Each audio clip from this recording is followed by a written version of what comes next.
গতকালকে আমাদের border guard বাহিনী বিজিবিকে আমরা নির্দেশ দিয়েছি যাতে বর্ডারগুলোতে তারা একটু অ্যালার্ট থাকে।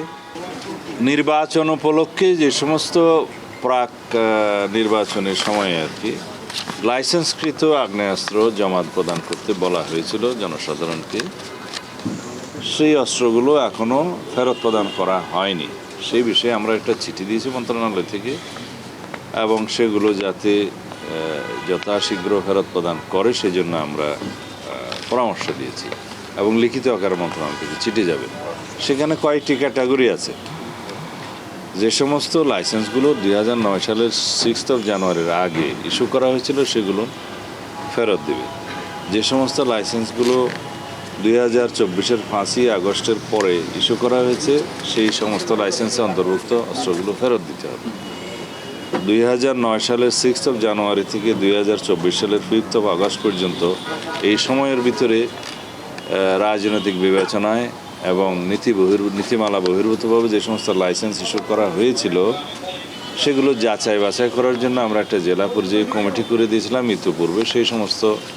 সেই কমিটির বিবেচনায় যেগুলো নীতিমালা বহির্ভূত এবং রাজনৈতিক বিবেচনায় দেওয়া হয়েছে বলে প্রতীয়মান হয়েছে তাদের কাছে সেগুলো বাদে বাকি লাইসেন্সের অন্তর্ভুক্ত অস্ত্রগুলো ফেরত দিবে। আর আরেকটা বিষয়ে আমরা বলেছি যে ইন্টারিম গভর্নমেন্টের সময় যে লাইসেন্সভুক্ত অস্ত্র জমা দেওয়ার জন্য একটা চিঠি দেয়া হয়েছিল মাঠ পর্যায়ে, তাতে দেখা গেছে 10,000-এর মতো লাইসেন্সভুক্ত আগ্নেয়াস্ত্র, লাইসেন্সকৃত আগ্নেয়াস্ত্র জমা প্রদান করা হয়নি।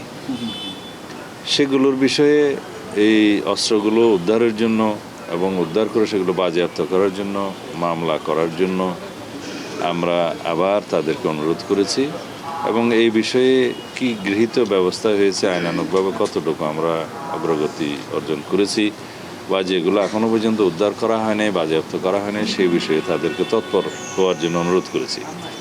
এগুলো ছিল আগ্নেয়াস্ত্র এবং লাইসেন্স সম্পর্কিত। রাজনৈতিক বিবেচনায় বা হয়রানিমূলক উদ্দেশ্যপ্রণোদিত বোমা গায়েবে মামলা যে সমস্ত দায়ের করা হয়েছিল আওয়ামী ফ্যাসিবাদী সময়ে, সেই মামলাগুলোর বিষয়ে আমরা আবার একটা পত্র দিয়েছিলাম আমরা দায়িত্ব গ্রহণের পরে।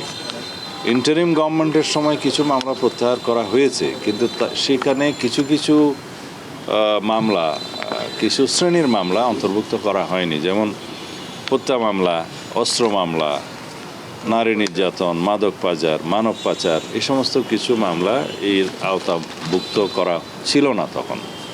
আমরা পলিটিক্যাল গভর্নমেন্ট দায়িত্ব নেওয়ার পরে আমরা বিবেচনা করেছি যে আমাদের বিরুদ্ধেও অনেক অস্ত্র মামলা, হত্যা মামলা দেওয়া হয়েছে। এমনকি দেশনেত্রী বেগম খালেদা জিয়ার বিরুদ্ধেও হত্যা মামলা ছিল, অন্তত আমার জানা মতে 2-3টা, যাত্রাবাড়ি, কুমিল্লা সহ বিভিন্ন জায়গায় 14 গ্রামের মামলা সহ আমার বিরুদ্ধে একই মামলাগুলো ছিল। অস্ত্র মামলাও ছিল। আমাদের অনেক নেতাদের বিরুদ্ধে মাদক মামলা দেয়া হয়েছিল, নারী নির্যাতন সহ যে কোনোভাবে যাতে আটক রাখা যায় সেই মামলাগুলো দেওয়া হয়েছিল।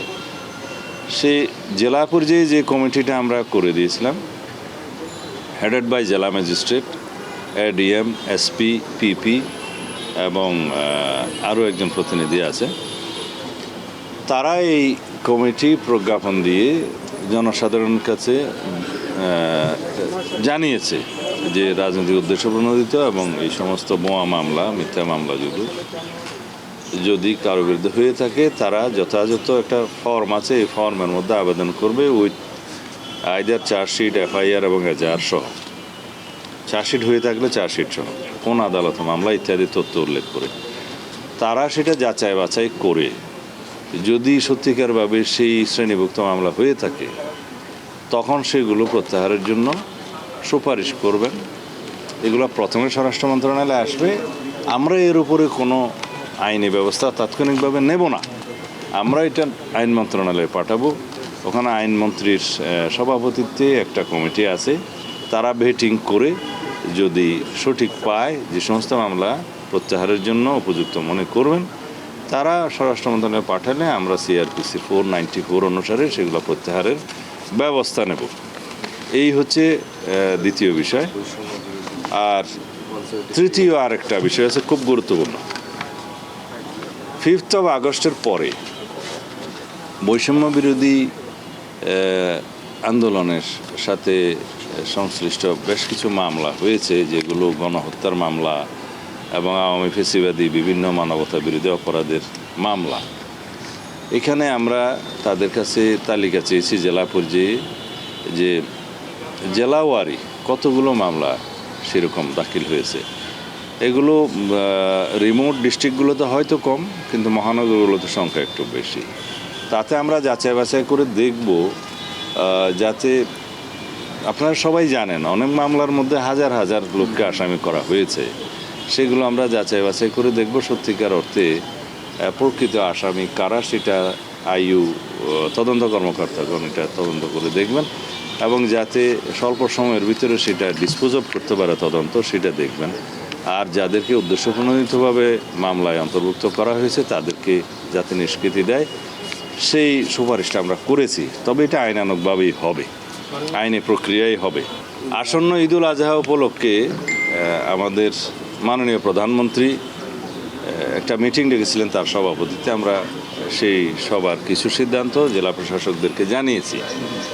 তাহলে আমরা যাতে ঈদ যাত্রাটা নিরাপদ করতে পারি, যাওয়া আসা, এবং সড়কে নিরাপত্তা প্রদান করতে পারে পুলিশ এবং সড়ক পরিবহন বিভাগ, যাতে তারা জনগণের নিরাপদ যাত্রাটা নিশ্চিত করতে পারে, আশাটা নিশ্চিত করতে পারে, সেই জন্য কিছু অনুশাসন তিনি দিয়েছেন।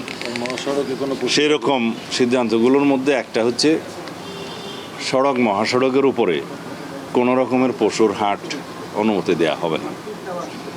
রেল লাইনের অতি সন্নিকটে কোনো পশুর হাট অনুমতি দেওয়া হবে না। আর যে সমস্ত হাটবাজারে, বড় বড় হাটবাজারে অনেক সময় দেখা যায় যে বিভিন্ন জালিয়াতি হচ্ছে, সেগুলো বডি ক্যামেরা নিয়ে পুলিশ পাহারা দিবে, এবং অনেক জায়গায় জাল নোটের কিছু কারবার দেখা গেছে অতীতের অভিজ্ঞতা। সেখানে জাল নোট ভেরিফিকেশনের জন্য পুলিশের পক্ষ থেকে কিছু মেশিন সরবরাহ করা হবে। ব্যাংকগুলো সেই ব্যাপারে কাছাকাছি যেগুলো আছে তৎপর থাকবে, এবং যাতে ডিসিপ্লিন রক্ষা করা যায় সেই জন্য আরও কিছু আমরা ব্যবস্থা নিয়েছি। আর আমরা 7 দিন আগে, ঈদুল আজহার 7 দিন আগে পুলিশ হেডকোয়ার্টারে একটা monitoring cell, central monitoring cell আমরা স্থাপন করব। সারা দেশের সাথে যোগাযোগ থাকবে, মহাসড়কগুলোকে যেখানে যেখানে ক্যামেরা আছে ক্যামেরা দিয়ে মনিটর করা হবে, আর যেখানে যেখানে নাই সেখানে আমরা যথোপযুক্ত ব্যবস্থা করব, যাতে অতীতের অভিজ্ঞতা থেকে আমরা যা শিক্ষা নিয়েছি সেগুলো অ্যাপ্লাই করে যাতে আমরা একটা নজির স্থাপন করতে পারি, যে নিরাপদে আমাদের এই ঈদ যাত্রাটা এবং আশাটা নিশ্চিত করতে পারি। সেই জন্য একটা শেষ করি। যে সমস্ত জেলায় নৌ পরিবহনের মাধ্যমে ফেরিঘাট আছে আর কি, যাতায়াতের ফেরিঘাটগুলোতে নিরাপদ যাতে যাত্রীরা বাস থেকে নেমে উঠে এবং নামার সময় যাতে আবার নেমে যায়, এটা নিশ্চিত করার জন্য জেলা প্রশাসন, পুলিশ এবং নৌ পরিবহন ডিপার্টমেন্ট সেটা সচেষ্ট থাকবে। সাইনবোর্ড টানিয়ে দিবে, মাইকিং করবে, জনগণকে অনুরোধ জানাবে, সচেতনতা সৃষ্টি করবে যাতে নৌ দুর্ঘটনাটা এবং ফেরির দুর্ঘটনাটা না হয়। এই জাতীয় আরও অনেক সিদ্ধান্ত নেওয়া হয়েছে, আমরা জানিয়েছি। আর চামড়া পরিবহনের বিষয়ে একটা গুরুত্বপূর্ণ তথ্য আছে, সচিব সাহেবকে ধন্যবাদ।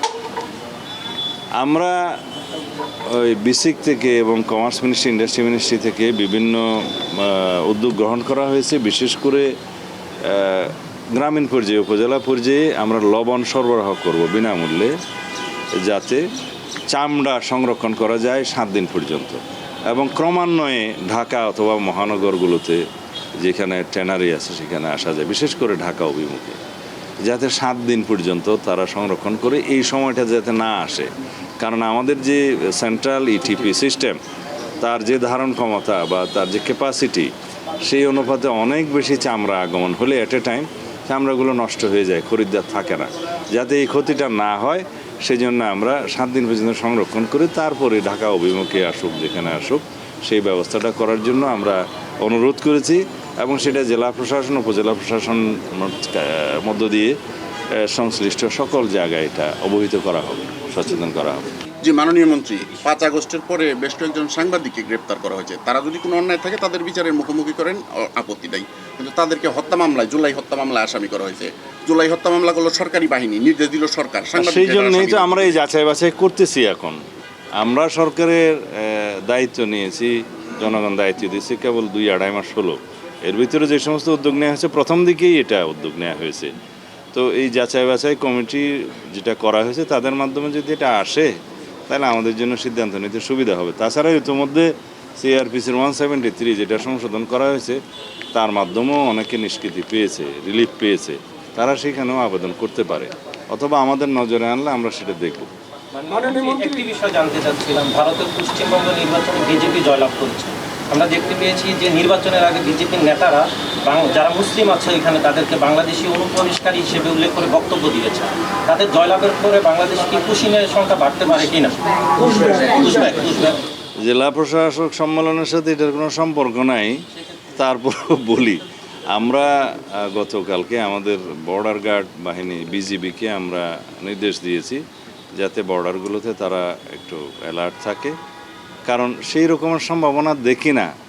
যদি হয় যাতে অ্যাড্রেস করতে পারে সেই জন্য আমরা আগে থেকে সতর্কতা অবলম্বন করেছি। তবে আমার মনে হয় সেরকম কোনো ঘটনা ঘটবে না। মাননীয় মন্ত্রী, ছোট্ট একটা প্রশ্ন, যে আইন শৃঙ্খলা নিয়ন্ত্রণে রাখতে জেলা প্রশাসকদের এ তো কমন ব্যাপার। আইন শৃঙ্খলা নিয়ন্ত্রণে রাখা তাদের একটা প্রধানতম দায়িত্ব। সেই জন্য পুলিশ ডিপার্টমেন্ট, জেলা প্রশাসন সবাই সুসমন্বয় করেই কাজটা করে, এবং ক্ষেত্রমতে বিচার বিভাগের সাথেও তারা একটা সুসমন্বয় করে। এটা বিষয় নয়, এটা তাদের কাজের আওতায় পরিধির মধ্যে একটা হারমোনিয়াস কোঅপারেশন সবার সাথে রাখতে হয়, একটা সুসমন্বয় রাখতে হয়, এটা তাদের নিজেদের দায়িত্ব। ধন্যবাদ। আপনাদের একটা অভিযান চলছে, 1 তারিখ থেকে শুরু হয়েছে। ভাই মনে হয় ওই প্রশ্নটা করেছেন যে এই অভিযানে মাদক, তারপর অস্ত্র সবকিছু বলেছেন, মাদকটা মনে হয় গ্যাপ করেছে। এই অভিযানটা নিয়ে যদি একটু বলেন, কোনো নির্দেশনা দিয়েছেন? আপনাকে আমি এইটুকু তথ্য দিতে পারি, ঢাকা মেট্রোপলিটন পুলিশ এবং পুলিশ হেডকোয়ার্টার এবং ক্ষেত্রমতে জেলা পুলিশের পক্ষ থেকে প্রতিদিন একটা তথ্য সরবরাহ করা হচ্ছে। এই বিষয়ে অগ্রগতি আমাদের কাছে আসে যে আজকে এতজন মাদক সংক্রান্ত বিষয়ে আটক বা চাঁদাবাজ বা সন্ত্রাসী বিভিন্ন ক্যাটাগরির বা অস্ত্র উদ্ধার ক্যাটাগরি ওয়াইজ কিন্তু আটক হচ্ছে, এবং আমাদের এই অভিযান কিন্তু কন্টিনিউ করবে। এই বিষয়ে আমরা জিরো টলারেন্স এই জন্যই ঘোষণা করেছি যে মাদক, বিশেষ করে জুয়া, অনলাইন, এগুলো বন্ধ না করতে পারলে সমাজের ব্যালেন্স নষ্ট হয়ে যাবে। Thank you. অনলাইন জুয়ার অ্যাপস তো প্রকাশ্যে চলছে, ব্যবস্থা হচ্ছে সিআইডি-কেও এগুলোর বিরুদ্ধে ব্যবস্থা না। বিষয় হচ্ছে আমরা যতই এগিয়ে যাচ্ছি ইন্টারনেট ভিত্তিক এই দুনিয়াতে, প্রযুক্তি নির্ভর এই দুনিয়াতে আমরা যতই এগিয়ে যাচ্ছি, ক্রাইমের ধরনটাও বিভিন্নভাবে রূপ পাল্টাচ্ছে। সেই জন্য আমরা এগুলোকে অ্যাড্রেস করার জন্য একটা আইন প্রণয়নের ব্যবস্থাও গ্রহণ করব। সেই জন্য আমরা অলরেডি একটা কমিটি করে দিয়েছি। এর আগ পর্যন্ত আমরা যেভাবে পারি সেই সাইটগুলো, সেই ওয়েবগুলো ব্লক করার চেষ্টা করছি। আর এই সমস্ত ক্রাইমগুলো তো আগে এত বিস্তৃত ছিল না, সেই জন্য হয়তো আগের সরকারগুলো এইভাবে অ্যাড্রেস করেনি। এখন আমাদের এটা প্রায়োরিটি, অগ্রাধিকার। জুয়া, অনলাইন জুয়া, মাদক, এগুলো আমাদের অগ্রাধিকার, এগুলো বন্ধ করতেই হবে। বিকাশ দিয়ে পেমেন্ট করা যায়।